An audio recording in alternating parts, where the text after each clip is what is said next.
가지의 말씀입니다. 한 절씩 교독하고 마지막 절은 같이 보도록 하겠습니다. 제가 먼저 봅니다. 내가 만일 하나님을 찾으며 전능하신 이에게 간구하고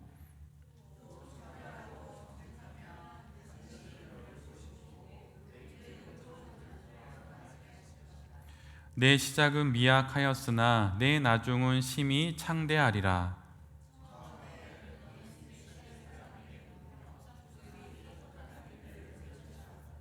우리는 어제부터 있었을 뿐이라 우리는 아는 것이 없으며 세상에 있는 날이 그림자와 같으니라.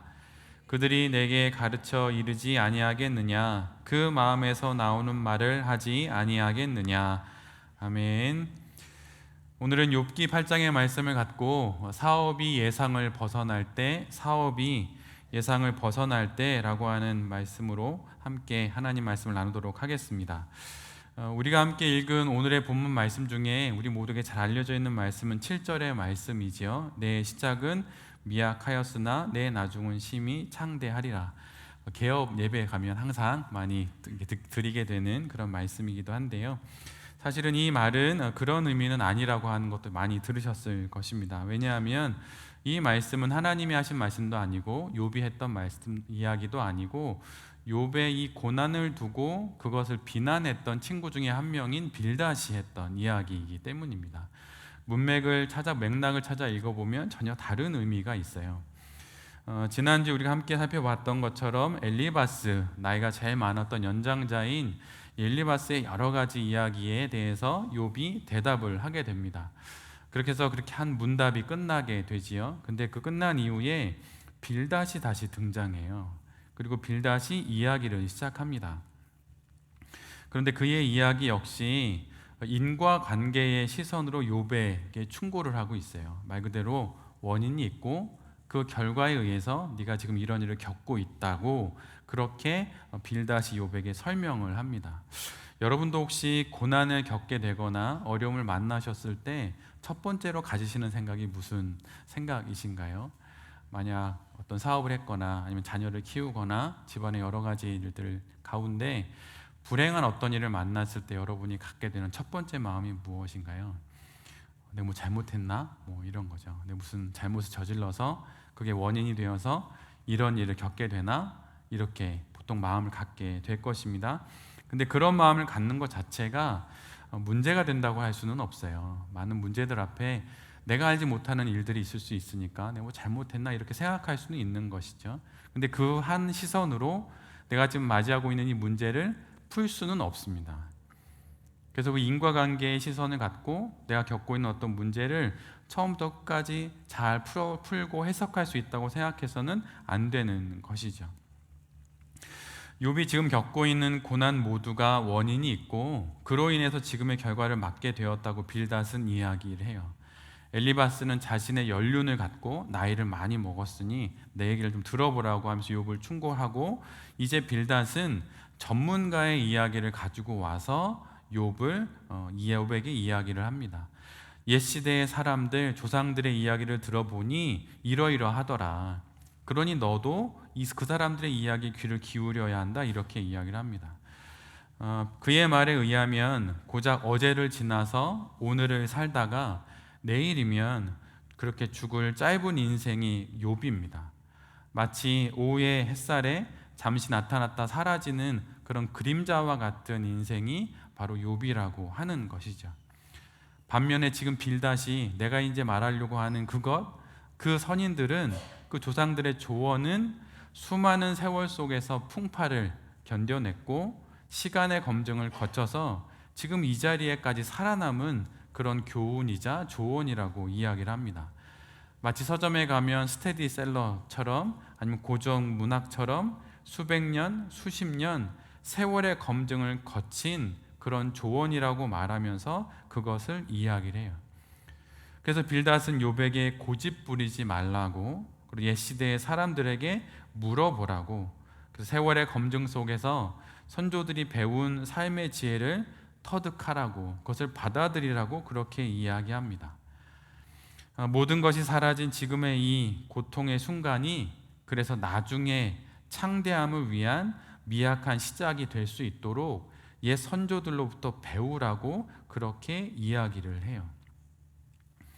그런데 욥은 이 이야기를 다 듣고 욥기 9장으로 가면 이 빌닷의 이야기에 반박을 합니다. 지금 자신의 삶이 선조들의 이야기, 그 전문가들의 이야기에 들어맞지 않는다고 반박을 해요. 여러분이 하고 계신 어떤 사업의 상황들을 놓고 나는 그 길을 잘 모르겠는데 만약 옆에서 조언하는 어느 누가 전문가의 이야기를 갖고 아니면 뭐 노벨 경제학 상이라든가 아니면 대단한 회사를 경영했던 어떤 사람의 말을 빌어서 이야기를 하면서 사업은 그렇게 하는 게 아니라고, 무엇인가 너가 잘못하는 게 있고 그런 이 사람의 이야기를 들어야 한다고, 이 전문가의 이야기를 들어야 한다고 라고 말한다면 여러분은 그 이야기에 귀를 기울이시겠습니까? 아니면 내가 아무리 생각을 해도 그 사람의 말이 일리가 있는지 모르겠지만 나의 신앙으로는 그렇게 생각하지 않는다고 이렇게 거절을 하시겠나요? 그런데 오늘 본문을 자세히 따라 읽어가다 보면 빌닷은 인간의 역사 속에서 검증된 원칙과 또 확인된 원리들을 이야기합니다. 전문가의 의견이라고 하는 거예요. 그래서 욥의 지금의 현실이, 지금의 문제들이 이 원칙과 원리에서 벗어났기에 너가 지금 이걸 겪고 있는 것이라고 말을 해요. 그런데 빌닷이 하고 있는 하나의 실수가 있습니다.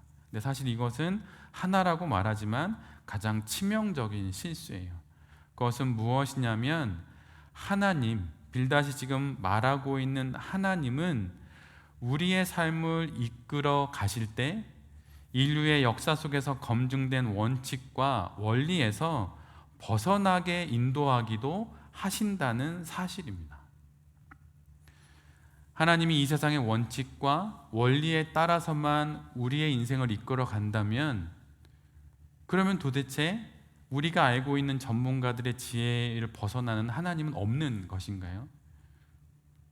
그렇지 않다는 거예요. 근데 빌닷은 지금 내가 알고 있는 원칙과 원리, 전문가들이 말했던 그들의 고상한 그 지식을 벗어나는 곳에서는 하나님의 일은 결코 일어날 수 없다고 말하고 있습니다. 근데 욥은 내가 지금 그곳에서 삶을 살고 있다고 말하고 있어요. 전문가들이 알지 못하고 선조들이 알지 못하는 그 영역에서 나는 나의 인생을 살아가고 있고 그렇게 일을 겪고 있다고 말하고 있는 것이에요. 성경에는 하나님에 대한 다양한 비유가 나옵니다. 목자이신 하나님, 왕이신 하나님, 빛이신 하나님, 여러 가지가 나오죠. 그런데 그 모든 것들은 그저 비유일 뿐이에요. 우리가 다 알지 못하는 하나님의 한 면을 우리가 이해할 수 있도록 목자로 예를 들어서 설명해 준 것뿐인 것이죠. 그래서 정확하게는 하나님이 목자는 아닙니다. 목자가 하나님일 수는 있어요. 목자의 역할이 하나님이 하시는 많은 역할 중에 하나일 수는 있지만 하나님이 곧 목자는 아니신 거예요. 하나님은 목자 그 이상의 분이시죠. 하나님이 왕이라고 할 때 하나님은 왕이 아닙니다. 왕 그 이상의 분이세요. 우리가 하나님을 다 이해할 수 없기에 하나님의 작은 퍼즐의 한 조각을 비유로 들어서 그것을 우리에게 설명해 주심으로 그 퍼즐의 조각들을 맞추어서 우리가 하나님을 이해하는 그 이해들을 넓혀가기 위해 성경 속에 비유와 은유가 등장하는 것입니다. 그래서 이 세상에는 그 어떤 비유로도 그 어떤 은유로도 하나님을 다 담아낼 수는 없는 것이에요. 그래서 이 세상을 경영하는 하나님의 원칙이 우리가 알고 있는 전문가들의 원칙보다 크다고 하는 것을 우리 모두가 알고 있어야 하는 거예요. 조상들이 말하고 선조들이 말하는 조언들이 있죠. 그들이 말하는 삶의 원칙이 있고 또한 역사와 시간 속에서 검증을 거쳐서 현대에까지 살아남아 여전히 유효하다고 말하는 그러한 원칙들이 있지요. 그러나 그러한 원칙들도 하나님의 원칙을 다 담아내지는 못하는 것입니다. 그래도 실은 전문가들의 오류가 있어요. 수많은 전문가들이 이야기하는 것 중에 실제로 우리가 귀담아 들어야 하는 이야기는 그 전문가에게 필드가 있냐고 하는 거예요. 현장이 없는 전문가들, 책상이 고작 그의 현장이었던 사람들은 그것으로 세상을 다 설명하려고 하죠. 그런데 그것을 갖고 현장에 들어오면 잘 적용되지가 않습니다. 왜냐하면 이론서적 행간에 있는 사람들의 수많은 심리와 세상에 수없는 많은 것들이 복잡게 해서 얽히면서 벌어지는 일들이 있기 때문이에요. 그래서 실은 전문가들이 갖고 있는 그들의 핸디캡도 있고 그들의 오류도 있는 것이죠. 그래서 그 어떤 신학도, 그 어떤 신앙도, 그 어떤 목회자의 교리적인 설명도 하나님의 원칙을 다 담아낼 수 없습니다. 그런데 이 세상은 하나님의 원칙으로 경영되고 있죠. 그러면 내가 하고 있는 사업이 세상 사람들이 보는 원칙과 원리 벗어나는 지역에서 나의 사업이 경영될 수도 있는 거예요. 그렇게 나의 예상을 벗어날 때 나의 사업이 그곳에 있을 수도 있는 것입니다. 하나님의 원칙은 조상들의 원칙과 선조들이 말하는 삶의 원리를 넘어서요. 그 너머에 하나님의 원칙이 있습니다. 나를 넘어서는 곳에 하나님의 원칙이 있어요. 우리가 우리의 사업가라고 하는 정체성 앞에 기독 사업가라고 할 때 그 기독이 무엇을 말하는 것입니까? 나의 원칙, 세상의 원칙 넘어서서 여전히 하나님의 원칙이 나의 사업을 경영하고 있다고 하는 것을 바라볼 수 있는 영혼의 시선이 내게 있어야 한다는 것을 말하는 거예요. 다 안 된다고 말할 수 있죠. 그건 무리한 것이라고 말할 수 있어요. 근데 그것이 나의 객기나 나의 허황된 허영심이 아니라 하나님 앞에서 정말 간절히 기도하고 차근차근 걸어간 신앙의 여정에서 나의 결정과 선택이었다면 그것이 하나님의 원칙 안에 있는 일일 수도 있는 것이에요. 산 꼭대기에 방주를 짓는 그 노아를 보고 어느 누가 세상의 원칙에 부합하는 사람이라고 누가 이야기를 하겠습니까? 근데 노아는 하나님의 원칙에 부합하는 일을 지금 하고 있는 거예요. 저 너머에서 벌어지고 있는 하나님의 원칙에 따라 자신의 삶을 맞춘 것이죠. 근데 세상은 언제나 저 너머의 것을 볼 수 없으니 지금 눈앞에 있는 것을 보고 명확하고 확실하게 설명하는 것을 통해서 사업을 경영하려고 하는 것입니다. 그래서 때로는 턱턱 막히고 때로는 예상하지 못한 일을 만날 때 자책하면서 사업을 포기하게 되는 것이죠. 아직도 가야 할 길이라고 하는 제목이 붙은 책을 여러분 많이 보셨을 것입니다. 근데 그 스카펙이 쓴 그 책의 첫 문장은 이거예요. Life is difficult. 삶은 원래 어려운 거라는 거예요. 삶은 원래 쉽지 않습니다. 특별히 욥기를 읽으면 더더욱 이 말이 맞는다는 생각이 더욱 많이 갖게 돼요. 이전까지의 경험이나 노하우가 무용지물이 되는 경우가 바로 욥의 경우이기 때문이에요. 그런데 만약에 내가 해왔던 이전의 노하우와 경험으로만 한다면 나의 사업에 또 다른 지경이 열리겠습니까? 그럴 수는 없는 거거든요. 새로운 일은 언제나 막다른 골목에서 펼쳐지는 것입니다. 그럼 그 새로운 막다른 골목처럼 보이는 그것을 무엇으로 열까요? 그 이전의 원칙으로는 열 수 없는 것입니다. 그 이전의 전문가들의 말로는 열 수 없는 거예요. 새로운 인사이트, 새로운 영감이 필요한 것이죠. 그건 어디서부터 오는 것입니까? 지난 세월부터 오는 것이 아니라 위에서 아래로 내려오는 거예요. 하나님의 원칙으로부터 나에게 내려오는 것입니다. 세상의 원칙과 원리를 따라 열심히 일하고 성과가 낮고 선하게 살았더니 복을 받고 삶의 고통은 모두 원인이 있고 그 원인을 찾아 규명하고 해결하면 다시 일어설 수 있다. 이런 것이 우리의 기대일 수는 있습니다. 그런데 욥기는 인생이 그런 것이 아니라고 말하고 있어요. 인생이 그렇게 원리 원칙으로 되지 않는다는 것을 알아야 한다고 욥은 그의 인생을 통틀어서 우리에게 말해주고 있는 것입니다. 인생은 원리 원칙 그 이상이에요. 수천 년 세월의 검증을 거친 조언과 잠언들도 한낱 인간의 말에 지나지 않아요. 무가치하다는 것이 아닙니다. 그 효용성이 유한하다는 거예요. 근데 그것에 우리가 아직 가보지 않은 미래의 길을 그것에 담보를 잡아서 인생을 걸어가면 되겠습니까? 그럴 수 없는 거예요. 오직 하나님의 원칙에 따라서 우리의 인생을, 우리의 사업을 경영해야 하는 것입니다. 하나님의 원칙, 영원하신 하나님의 원칙에 비유하자면 전문가들이 말하는 수천 년의 그 지혜와 조언들은 아무것도 아닙니다. 극히 작은 거예요. 참으로 미미한 것입니다.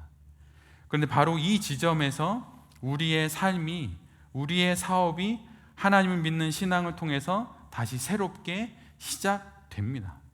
바로 이 지점에서, 이 막다른 골목에서 그 어려움의 순간에 우리의 사업이 다시 새롭게 시작되는 거예요. 새로운 도전은 여기에서 시작됩니다. 막다른 길 같지만 사실은 그것이 새로운 길을 열어주는 문일 수 있어요. 내겐 욥의 고난이 없기를 바라지만 여러분 그것을 선택할 수 없습니다. 여러분의 선택사항이 결코 아니에요. 제가 가끔 이 지역의 은행에 가면 아침부터 오후까지 돈 때문에 전화를 주고받는 사람들의 소리가 엄청나요. 30만 원 언제 보내줄 거야? 왜 날 속인 거야? 막 이러면서 수많은 돈에 관련된 이야기가 많이 오갑니다. 내 돈이 이렇게 못 받을 돈이 될 줄 그 사람이 알았을까요? 너무 딱해요. 그렇게 많은 돈을 버는 분 같지도 않아요.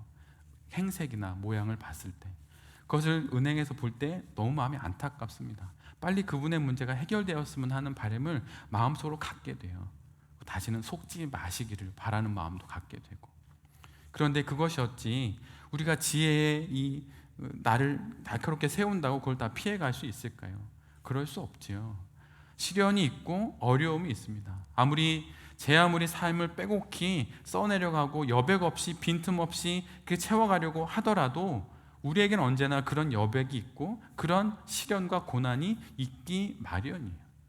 그런데 실은 그 여백이, 그 빈틈이, 내가 할 수 없는 그 불안한 미래가 실은 나의 사업과 나의 인생을 더 아름답고 생각하지 못했던 곳까지 이끌어가는 바로 그 열쇠가 됩니다. 어떤 성악 전공자의 이야기를 들은 적이 있어요. 대학에 들어가면, 저도 성악을 하고 싶었다고 말씀드렸잖아요. 대학에 들어가면 1, 2학년들 막 목에 힘주고 노래를 막 합니다. 막 목소리 막 힘주고. 근데 3학년쯤 되었을 때 그 남자가 노래를 교수님 앞에서 막 한 거예요. 근데 좀 나이도 지극히 먹고 이제 성악과에 들어가서 후배들보다 좀 더 잘하고 싶어가지고 목에 잔뜩 힘을 주고 뭐 이렇게 했던 거죠. 그런데 교수님이 그 사람의 이야기를 듣다가, 노래를 듣다가 잠깐 멈추라고 했어요. 그러니 그 학생의 이름을 부르더니 창밖에 뭐가 보이나 이렇게 했다는 거예요. 그 창을 딱 쳐다보니까 가을에 낙엽이 막 떨어지는 거예요. 그러니까 그 교수가 뭐가 보여? 낙엽이 보입니다. 그렇지, 나가, 이렇게 말했다는 거예요. 그러면서 그 교수가 그 성악과 학생에게 이렇게 말했대요. 노래는 들려주는 것이 아니라 보여주는 거야. 우리 막 노래를 하면 음표를 빼곡히 막 모든 음표를 딱 한 다음에 완벽한 노래를 귀에 딱 들려주고 싶어 하는데 그게 아니라 여백이 있고 좀 부족이 있어도 그림을 그리듯이 음악임에도 불구하고 딱 그 노래를 들으면 가을이 다 가을 풍경이 보이게 그렇게 부르는 것이 진짜 노래라고 말하더라고요. 여백이 없고 기계처럼 빈틈없이 연주하면 그건 노래가 아니라는 거예요. 우리의 사업 역시 마찬가지입니다. 빈틈이 있고 여백이 있어야 진짜 아름다운 사업이 될 수 있는 거예요. 가끔 시집을 읽어보면 시에는 여백이 있지요. 한 소절 읽고 넘어가고. 근데 그 여백도 사실은 시거든요. 그 여백도 말하는 게 있어요. 근데 그 여백이 있어야 진짜 시가 진짜 됩니다. 여러분은 제일 좋은 상담이 무엇이라고 생각하세요? 내가 묻는 질문에 다 답해 주는 게 좋은 상담일까요? 그게 아니고 제일 좋은 상담은 다음 상담하는 날까지 계속 곱씹게 하는 질문을 안고 그 상담실을 나오게 하는 상담이 제일 좋은 상담이라고 하는 거예요. 문제를 해결받기 위해서 상담을 받는데 또다시 문제를 안고 나오는 격이죠. 그런데 한 주간 그 문제를 안고 씨름할 때 비로소 내가 안고 있었던 문제에서 조금씩 내가 나오는 것을 경험하게 되기 때문에 좋은 상담은 질문을 안고 나오게 하는 상담이라고 말하는 것입니다. 마치 인생의 여백이 나의 인생을 빠뜨려 버리는 웅덩이처럼 보이지만 실은 그 여백이 나의 인생을 깊이 있게 담궈주는 깊은 하나님의 선물이 될 수도 있는 거예요. 우리의 삶의 고난과 어려움 역시 마찬가지입니다. 해석되지 않는 여백과 여운이 하나님께 우리를 인도하게 되고 그 인도함 속에서 우리가 마침내 이전에는 경험해 보지 못했던 더 깊은 곳으로 우리를 나아가게 한다고 하는 것이죠. 그래서 그때야 비로소 우리는 하나님을 더 알게 되고 하나님과 함께 이전에 어느 누구도 가보지 않았던 사업의 그 길을 걸어가게 되는 것입니다. 그 이전의 노하우나 경험들, 여러 조언들이 적용이 되지 않는 상황을 지금 맞고 계신가요? 그다음 지금 막다른 길에 들어선 것이 아니라 새로운 길에 접어들게 된 것입니다. 사업이 예상을 빗나갈 때가 비로소 어느 누구도 가보지 않았던 그 길을 드디어 갈 때가 된 것이에요. 성경이 말하는 하나님을 크게 둘로 나눌 수 있습니다. 드러내시는 하나님, 숨기시는 하나님. 드러내시는 하나님은 누구나 볼 수 있지요. 그리고 모든 믿음의 선인들의 책 속에서도 볼 수 있습니다. 그러나 숨어 계신 하나님은 나의 인생의 경험 속에서 오직 나만이 만날 수 있게 되는 거예요. 여러분의 인생 속에 지금 예상이 빗나가는 일들을 만나고 있다면 그것이 뭐가 문제가 생겨서 그것을 맞이하게 된 것이 아니라 지금 새로운 도전의 길로 주님께서 우리를 부르셨다고 하는 것을 기억하시면서 이 여정을 또한 용감하게 담대하게 잘 걸어가시는 우리 모두가 되었으면 좋겠습니다.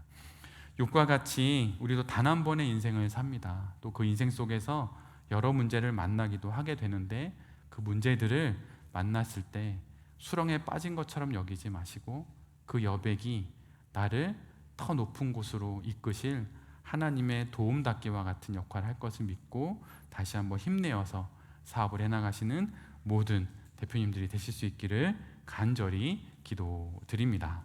아멘. 주신 말씀을